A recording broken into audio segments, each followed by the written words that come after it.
모두가 아니라고 해도 주님이 원하는 길이면 예라고 결단할 수 있는 신앙인 것입니다. 모두가 예라고 해도 주님이 원하는 길이 아니라면 아니요라고 결단하며 행동할 수 있는 이런 믿음의 삶이 오늘 저와 여러분의 그런 믿음의 삶이 되시기를 주님의 이름으로 간절히 축원합니다. 할렐루야. 어느덧 2023년도 반년이 다 지나가고 이제 새롭게 7월 첫째 주를 맞이하였는데요. 지난 반년 동안도 하나님의 은혜로 지내오셨고 이제 새로운 후반전도 주님 주시는 은혜 안에 날마다 승리하며 복된 삶을 사시는 여러분의 삶이 되시기를 주님의 이름으로 간절히 축원합니다. 우리 옆에 분과 인사 나눌까요? 주의 이름으로 당신을 축복합니다. 네. 오늘은 특별히 저희가 7월 첫째 주로 맥주 감사 주일로 지키고 있습니다. 이스라엘 백성들은요, 1년에 반드시 지켜야 될 3가지 절기가 있어요. 그 첫째가 유월절이죠. 유월절은 애굽에서 구원받은 은혜에 감사하는 절기가 유월절이고, 두 번째가 맥주절입니다. 맥주절은 가나안 땅에서 처음으로 농사지었을 때 첫 열매를 거두게 해주신 하나님의 은혜에 감사하는 절기고요. 세 번째 절기가 수장절입니다. 수장절은 모든 열매를 다 거두고 난 후에 하나님의 베푸신 은혜에 감사하는 절기가 바로 수장절이거든요. 그래서 이 세 절기에 공통점이 있습니다. 그게 뭐냐면 하나님이 베푸신 은혜에 감사하는 절기가 바로 이 3가지 절기예요. 한마디로 말하면 하나님이 이스라엘 백성들이 어떠한 삶을 살아야 되느냐, 하나님의 은혜를 잊지 않고 감사하는 삶을 사는 것이 가장 중요함을 이 절기를 통해서 늘 가르쳐 주셨던 거죠. 여러분, 오늘도요, 우리의 신앙생활에서 정말로 중요한 것은 베푸신 하나님의 은혜를 잃어버리지 않고 그 베푸신 하나님의 은혜를 기억하며 감사하는 데 있는 줄로 믿습니다.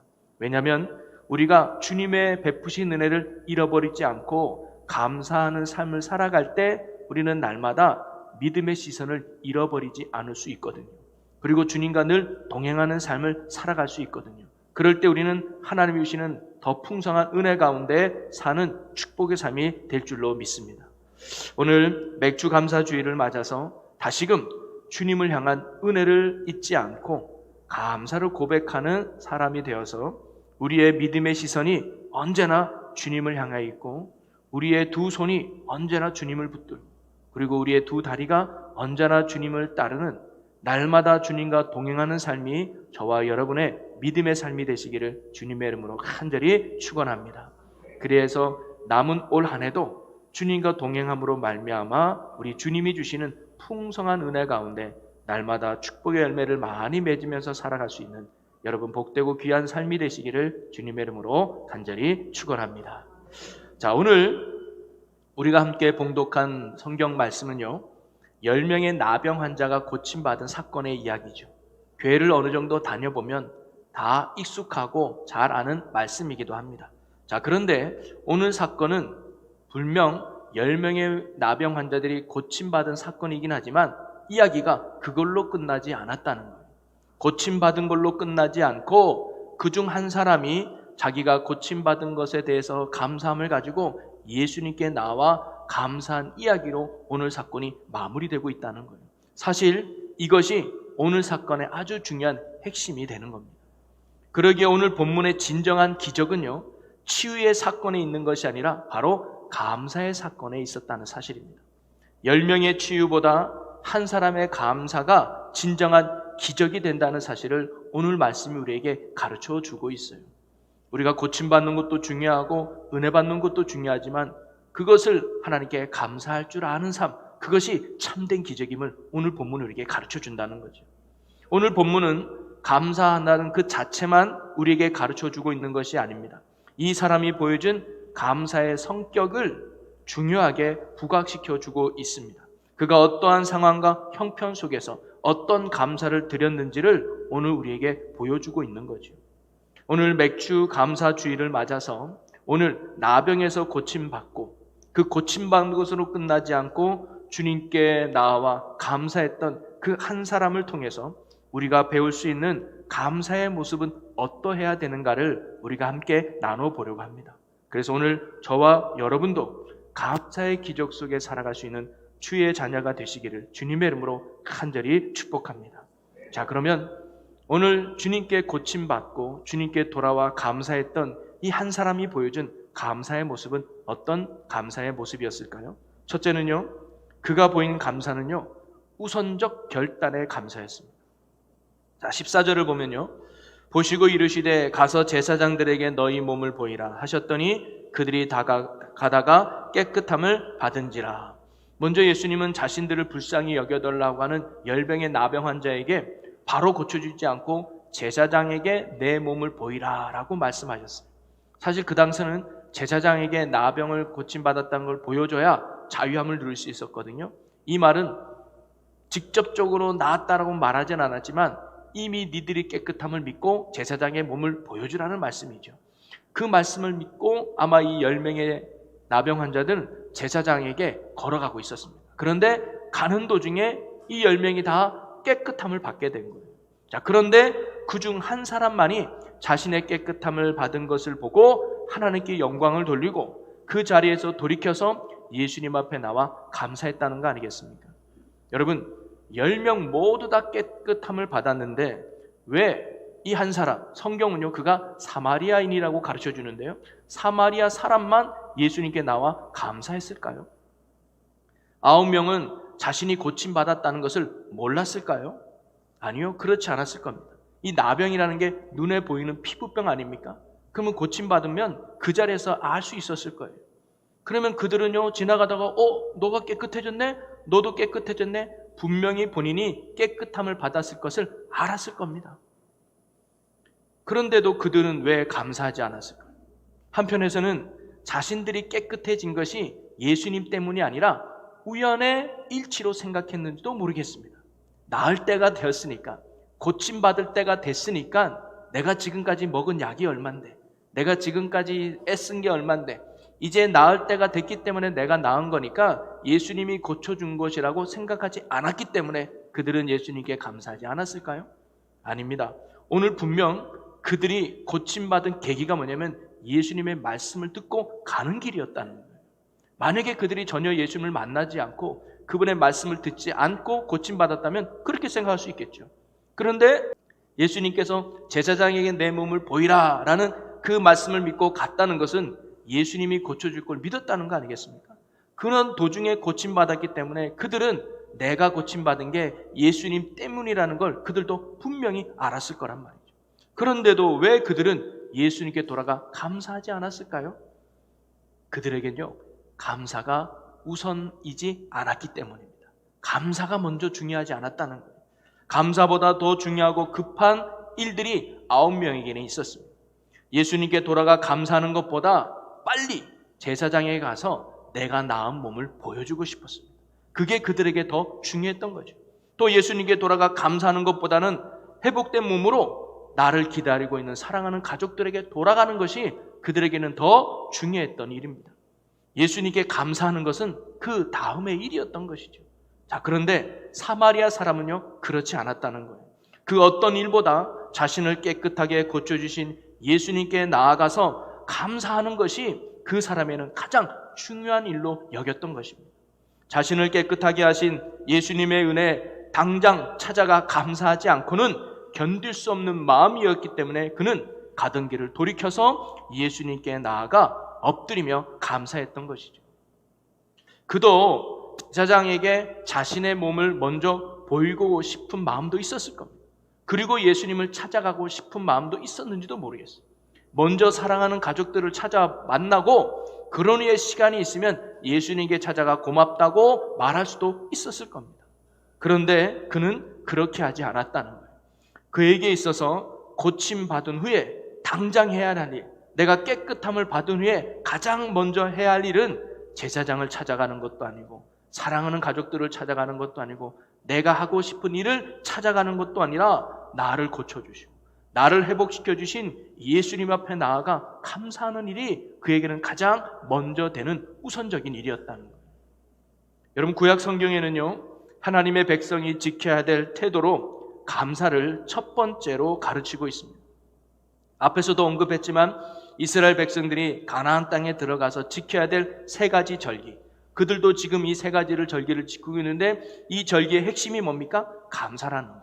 하나님 앞에 감사라는 겁니다. 특별히 우리가 오늘 지키는 이 맥주절은요, 농사를 짓고 첫 열매를 그리고 가장 좋은 것을 주님 앞에 드리는 절기였습니다. 그것은 무엇을 의미할까요? 바로 하나님께 먼저 감사를 드렸다는 사실입니다. 그 어떤 것보다 감사가 우선이었음을 보여주는 것이 첫 열매를 주님께 드리는 행위로 나타났던 것이죠. 여러분, 우리의 신앙생활에서도요, 무엇보다 하나님께 감사하며 사는 것이 가장 중요시해야 될 줄로 믿습니다. 시편 50편 23편에는요, 감사로 제사를 드리는 자가 나를 영화롭게 하나니, 즉 하나님이 기뻐하는 사람, 하나님이 참으로 만족하는 사람은 어디 있느냐? 바로 하나님 앞에 늘 감사하는 사람이다 라고 가르쳐주고 있습니다. 오늘 고침받은 사마리아인은 자신이 예수님의 은혜로 깨끗함을 받고 주님께 감사하는 마음이 들자 그는 즉시 행동으로 옮겼다는 거예요. 오늘 우리도 하나님의 은혜를 깨닫는 순간, 하나님의 은혜를 발견하는 순간 지체하지 말고 머뭇거리지 말고 미루지 말고 그 즉시 주님 앞에 감사하는 자가 되시기를 주님의 이름으로 간절히 축원합니다. 오늘 이 사람에게 배울 수 있는 감사의 모습은 즉시 감사하는 거예요. 먼저 감사하는 거예요. 그 은혜가 잃어버리지 않도록 날마다 감사가 먼저인 삶을 살아가는 우리 모두가 되시기를 주님의 이름으로 간절히 축원합니다. 두 번째로 그를 통해서 살펴본 감사의 모습은 뭐냐면요, 감사는 고독한 결단이었다는 거예요. 여러분, EBS 방송국에서 몇 년 전에 아주 재미난 심리 실험을 하나 했습니다. 이게 뭐냐면 실험실에다가 7명을 앉혀놔요. 그리고 7명을 앉혀놓고 문제를 하나 냅니다. 그리고 그 문제의 답을 이야기하라는 거예요. 그런데 제작진이 6명은 연기자를 모집했어요. 미리 짠 거야. 그리고 마지막 한 사람만 이 사실을 모르고 일반 사람이 앉아있어요. 뭐냐면 6명은 오답을 이야기하는 거예요. 자, 예를 들면 이런 겁니다. 동그라미 그려놓고 자, 이게 어떤 모양인지를 얘기하라는 거예요. 그럼 6명은 연기잖아요. 뭐라고 하냐? 진지한 표정으로 세모입니다. 두 번째 사람은요, 세모입니다. 세 번째는요, 세모죠. 네 번째는요, 세모입니다. 여러분, 처음에 맨 끝에 했던 그 7번째인 일반인은요, 처음에는요 웃었어요. 저게 어떻게 세모야? 그러다가 다 세모니까 5번째, 6번째 오니까 본인이 긴장하기 시작해요. 그리고 그 사람에게 마지막 뭡니까? 물어보니까요, 선뜻 동그라미입니다가 말하는 사람이 없어요. 여러분, 10명 중에 7명이 세모입니다라고 얘기해요. 그리고 나머지 3명은 뭐냐면 동그라미 아니에요? 소극적으로. 그런데 두 번째, 세 번째 문제를 반복할수록 100% 다 그 오답을 쫓아가더라고요. 세모네요. 네모라는 모양을 봐도 X편에 하면서 그 6명의 오답을 나머지 일반 사람이 따라가더라고요. 여러분, 왜 그랬을까요? 여러분, 사람들에게는요, 군중 심리라는 게 있습니다. 내 생각보다 주변 사람들의 생각을 따르는 경향이 있다는 거죠. 그들을 따르지 않으면 자신이 소외되고 손해볼 것 같은 두려움이 군중들의 의견에 쉽게 따라가게 만든다는 거예요. 내가 이들을 따라가지 않으면 괜히 내가 이상한 사람 되는 거 아니야? 이들과 다른 대답을 말하면 내가 괜히 소외되는 거 아니야? 이런 두려움 때문에 그들은 군중을 따라간다. 또는 많은 사람이 이야기하는 게 꼭 정답같이 느껴지는 거예요. 내가 잘못 보고 있나? 정말로 세모인데 내가 동그라미라고 착각하는 거 아닐까? 하면서 많은 사람이 생각하는 것이 꼭 정답이고 내가 잘못됐다는 생각을 하게 된다는 거예요. 군중을 따라가는 심리가 사람에게 있다는 거예요.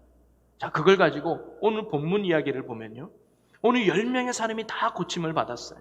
그런데 9명은 예수님께 돌아가 감사할 생각이 전혀 없었습니다. 그리고 그들은 여전히 자신들이 가고 싶은 길을 걸어가려고 했던 거예요. 자, 그런데 그중 한 사람만인 사마리아 사람만이 가는 길을 돌이켜 예수님께로 가려고 했단 말이죠. 9명이 모두 예수님께 안 간다고 했을 때 사마리아 사람도 그들과 함께 가던 길을 그냥 가고 싶은 마음도 있었을지도 모르겠습니다. 아유, 나만 무슨 특별하게 실이 혼자 티나? 괜히 이러다가 지금까지 이들과 어긋났던 관계가 깨지는 건 아닐까? 이런 생각에 머뭇하지도 있을 마음이 있을지도 모르겠습니다. 그러나 그는 그들의 분위기나 그들의 환경에 동조하지 않았다는 사실이죠. 그것은 사마리아 사람은요, 남들이 어떻게 하느냐가 자기 삶의 중요한 관심이 아니었습니다. 내가 어떻게 하느냐가 그에게 더 중요했던 사실이죠. 그는 누구도 나를 따라주지 않고 누구도 자신을 인정해주지 않아도 그 길을 가기로 홀로 결정했다는 사실입니다. 비록 예수님께 나아가는 그 자신을 9명이 혹 비난하고 무식하다고 어리석다고 손가락질한다 할지라도 그는 그들을 신경 쓰지 않았다는 거예요. 그 길을 가는 것이 오히려 그에게는 참으로 중요했기 때문입니다. 그래서 그에게의 감사는 고독한 결단이었다는 거예요. 누가 인정해주지 않아도 누가 따라주지 않아도 그것이 옳으면 그 길을 가는 고독한 결단의 감사가 그가 보여준 감사의 모습이었다는 거예요. 여러분, 우리의 신앙도 그래야 하지 않을까요? 하나님이 나에게 무엇을 원하는가가 참으로 중요한 것이지 남들이 어떻게 하느냐, 남들이 나를 어떻게 보느냐가 신앙생활에 그리 중요한 건 아니라는 것입니다. 믿음의 길을 걷는 우리를 향해서 세상 사람들은 어리석다, 미련하다고 손가락질하고 비웃을지도 모르겠습니다. 주님을 모르고 은혜를 모르는 그들의 눈에는 우리의 이런 행동이 참으로 어리석게 보이는 건 당연한 것인 줄도 모르겠습니다. 그러나 세상 사람이 우리를 어떻게 보든지 또 우리를 어떻게 생각하든지 여러분 상관하지 마시고 오직 주님만을 바라보고 우리가 걸어가야 될 믿음의 길을 신실하게 그리고 진실하게 걸어갈 수 있는 저와 여러분이 되시기를 주님의 이름으로 간절히 소망합니다. 로마서 12장 2절에 이런 말씀이 있죠. 너희는 이 세대를 본받지 말고 오직 마음을 새롭게 함으로 변화를 받아 하나님의 선하시고 기뻐하시고 온전하신 뜻이 무엇인지를 분별하도록 하라. 여러분, 우리의 삶에 하나님의 뜻을 발견하고 그 뜻 앞에 신실한 자세로 취하는 이러한 고독한 결단이 오늘 우리에게 있기를 간절히 소망합니다. 그래서 모두가 아니라고 해도 주님이 원하는 길이면 예라고 결단할 수 있는 신앙의 모습. 모두가 예라고 해도 주님이 원하는 길이 아니라면 아니요라고 결단하며 행동할 수 있는 이런 믿음의 삶이 오늘 저와 여러분의 그런 믿음의 삶이 되시기를 주님의 이름으로 간절히 축원합니다. 세 번째로 이 사람이 보여준 감사의 모습은 무엇이었냐면요, 감사는 예배라는 결단으로 나타났다는 거예요. 자, 16절 말씀을 보겠습니다. 예수의 발 아래에 엎드려 감사하니 그는 사마리아 사람이라. 여러분, 유대인들에게 엎드렸다는 것은 단순한 인사가 아닙니다. 엎드렸다는 건 항복한다는 의미고 엎드렸다는 건 최고의 존경과 경배를 의미한다는 거거든요. 바로 이 사람이 보여진 이 엎드린 행위는 곧 예배를 의미하고 있는 것입니다. 바로 그는 감사로 예배를 표현하고 있는 것이죠. 예배는 영어로 worship이라고 말합니다. worship. 이 말은요, 두 개의 단어가 합쳐진 거예요.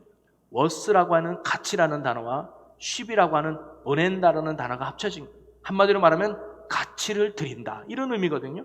바로 하나님은 우리에게 영광과 존귀와 찬양을 받으실 만한 최고의 가치 있는 분이 하나님임을 인정하는 거예요. 그리고 그분 앞에 우리가 드릴 수 있는 최고의 것을 드리는 것이 바로 예배라는 사실이죠.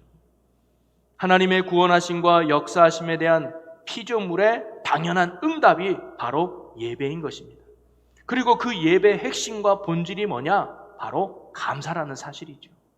그러기에 예배의 초점은 내가 아니라 하나님이십니다. 우리는 설교를 들으려고, 찬양을 들으려고 예배에 참석하고 교회에 나오는 것이 아니라 내가 어떤 유익을 얻기 위해서 예배에 나오는 것이 아니라는 거예요. 예배의 초점은 나에게 있는 것이 아니라 언제나 예배받기에 합당하신 주님께 있는 줄로 믿습니다. 그러기에 주님을 바라보고 주님을 찬양하고 주님께 나의 최고의 것을 드리는 것이 바로 참된 예배인 것이고 그 예배의 핵심은 바로 감사에 있다는 거예요. 오늘 본문에서 주님 앞에 나온 나병 환자가 표현한 것은 자신의 삶의 중심이 오직 하나님께 있음을 감사로 고백한 것입니다. 바로 그의 감사가 최고의 것을 드리는 예배의 모습으로 나타났던 것이죠. 유명한 신학자 칼 바르트에게 그리스도인과 불신자들의 근본적인 차이가 무엇입니까? 라는 이 질문에 그는요, 아주 짧게 감사에 있습니다 라고 대답했다는 거예요. 여러분, 기독교처럼 감사를 강조하는 종교도 없습니다. 말씀에도 범사에 감사하라라는 말씀이 있잖아요. 어떤 형편과 상황 속에서도 우리는 날마다 감사하며 사는 것이 그리스도인의 올바른 모습이라는 거예요. 그것이 바로 구원받은 성도로서 또 하나님의 통치와 인도하심 속에 살아가는 우리가 들어야 될 참된 예배의 삶인 줄로 믿습니다. 오늘 저와 여러분이 이 사마리아 사람처럼 감사함으로 주님께 예배하는 참된 예배자로 살아갈 수 있는 은혜가 우리 모두에게 있기를 주님의 이름으로 간절히 축원합니다. 그러면서 이 사마리아 사람이 이렇게 예수님께 나와 감사함으로 얻게 된 두 가지 결과가 있어요. 그게 뭐냐면 첫째는 이 나병 환자는요, 감사함으로 하나님께 영광을 돌리는 삶이 되었다는 거예요. 자, 18절 말씀을 읽어볼까요? 우리 함께 읽어봅니다. 이 이방인 외에는 하나님께 영광을 돌리러 돌아온 자가 없느냐 하시고 아멘. 바로 예수님은요, 예수님 앞에 나와 감사했던 이 사람이 뭐냐면 하나님께 영광 돌렸구나라고 이야기해 주신 거예요. 바로 나병 환자의 감사는요, 하나님의 영광이 되었다는 것이죠. 하나님의 영광이 되었다는 것은 뭐냐면 하나님이 기뻐하셨다는 거예요. 하나님이 참으로 만족했다는 의미 아니겠습니까? 이사야 43장 21절에 보면 이 백성은 내가 나를 위하여 지었나니 나를 찬송하게 하려 함이니라 라는 말씀이 있습니다. 여러분, 하나님을 찬송하기 위해서 저와 여러분이 지음받은 존재들이라는 거예요. 이는 인생의 목적이 바로 하나님을 영화롭게 하는, 하나님께 영광이 되는 데 있다는 말씀입니다. 여러분, 구원받은 성도로서 삶의 목적이 있다면 그것은 하나님의 영광이 되는 삶이요, 하나님의 기쁨이 되는 삶인 줄로 믿습니다. 그리고 이러한 하나님의 영광이 되고 기쁨이 되는 삶의 내용이 뭐냐? 하나님 앞에 날마다 감사하는 삶이라는 거예요. 그걸 하나님께서 참으로 기뻐하신다는 겁니다. 여러분, 오늘 우리도 이 사마리아 사람과 같이 하나님께 감사의 삶을 통해서 저와 여러분의 삶이 하나님의 영광이 되고 기쁨이 되는 축복의 삶이 되시기를 주님의 이름으로 간절히 축원합니다. 두 번째, 그가 이 감사를 통해 얻은 결과는 뭐냐면 나병 환자는요, 이 감사가 더 큰 축복을 가져왔다는 사실입니다. 자, 19절 말씀을 함께 읽어보겠습니다. 그에게 이르시되 일어나 가라 내 믿음이 너를 구원하였느니라 하시더라. 아멘.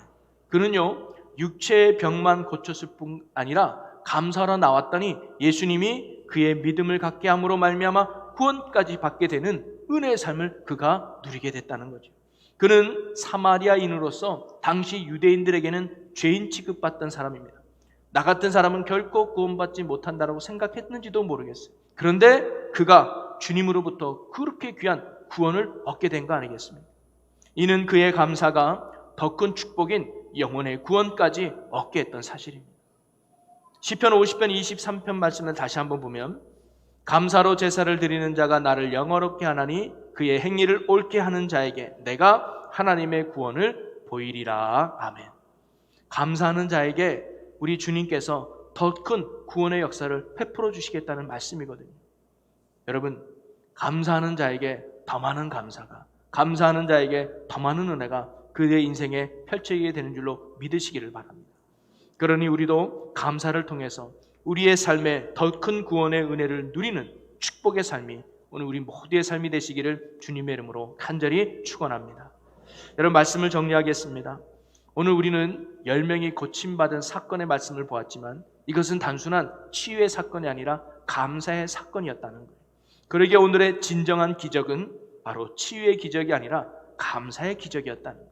그러면서 오늘 우리도 사마리아 사람이 보여준 이 감사의 기적이 오늘 우리의 기적이 되고 우리의 감사가 되기를 주님의 이름으로 간절히 축원합니다. 우리의 감사가요, 우선적 감사가 됐으면 좋겠습니다. 은혜를 받았다면 지체하지 말고 미루지 말고 주님께 먼저 나와 감사할 수 있는 감사가 먼저인 삶이 오늘 우리의 삶이 되기를 바라고요. 또 세상이 우리를 어떻게 보든지 또 우리를 어떻게 생각하든지 그들의 시선이나 그들의 삶에 상관하지 말고 날마다 믿음의 길을 주님만을 바라보고 주님께 감사하는 신앙의 길을 신실하고 진실하게 걸어갈 수 있는 저와 여러분들이 되시기를 주님의 이름으로 간절히 축원합니다. 그리고 우리의 예배가 감사로 드려지는 참된 예배가 되기를 원합니다. 뭘 얻으러 오는 자리가 아니라 내 것을 주님 앞에 감사함으로 드릴 수 있는 하나님이 원하는 그런 참된 예배가 오늘 우리의 예배가 되기를 주님의 이름으로 간절히 소망합니다. 그리하여 감사로 인해서 우리의 삶이 하나님의 영광이 되고, 감사로 인해서 우리의 삶에 더 큰 하나님의 은혜와 구원의 역사가 이루어질 수 있는 이 시대의 축복의 삶이 오늘 우리 모두의 삶이 되시기를 주님의 이름으로 간절히 축원합니다. 우리 이 시간 오늘 주신 말씀을 붙들고 우리 함께 결단하며 기도하기 원하는데요. 주님, 우리의 감사가 우선적 결단이 되게 하시고 고독하지만 결단하게 되게 해주시고 예배의 결단이 되게 하여 주시옵소서. 그래야 하나님의 영광이 되고 더 큰 구원의 은혜를 누리는 믿음의 자가 되게 해달라고 우리 이 시간 나같이 주여 크게 한번 외치고 우리 통성으로 기도하겠습니다. 주여! 살아계신 하나님, 우리가 사마리아 사람처럼 감사의 기적으로 사는 인생 되게 하여 주시옵소서. 하나님의 은혜를 깨달았다면 먼저 감사할 주에는 우선적 감사의 결단으로 살게 하여 주시고, 다른 사람이 감사하지 않는다 할지라도 내가 감사할 수 있는 고독하지만 결단하며 감사의 자로 갈 수 있는 저희들 되게 하여 주시옵소서. 아버지, 우리의 예배가 감사가 있는 살아있는 온전한 예배가 되기를 원합니다. 날마다 감사함으로 주님께 드려지는 믿음의 귀한 삶 되게 하여 주시옵소서. 그래 우리 인생이 하나님의 영광이 되고 우리의 인생을 통해서 하나님의 놀라운 축복이 이루어지는 구원과 역사의 삶을 사는 저희들의 복이 있고 귀한 삶 되게 하여 주시옵소서. 아멘. 이끄신 주님을 찬양합니다. 하나님 역사하시고 인도하여 주시옵소서. 할렐루야. 사랑과 은혜가 풍성하신 아버지 하나님, 오늘 10명이 다 고침받았지만 그중 한 사람만 주님께 돌아와 감사했습니다. 바로 그 한 사람의 감사의 기적을 통해 오늘 우리가 깨달으니 우리도 그 한 사람과 같은 감사의 기적 속에 살아가는 저희들 되게 하여 주시옵소서. 감사가 먼저가 되게 하시고 믿음의 길이 고독해도 그 길을 신실하게 걷게 하시고 감사를 통해 참된 예배자로 살아가게 하시며 그리하여 하나님의 영광이 되고 더 큰 구원의 은혜 속에 살아가는 우리 모두가 되게 하여 주시옵소서. 우리 주 예수 그리스도의 이름으로 기도합나이다. 아멘.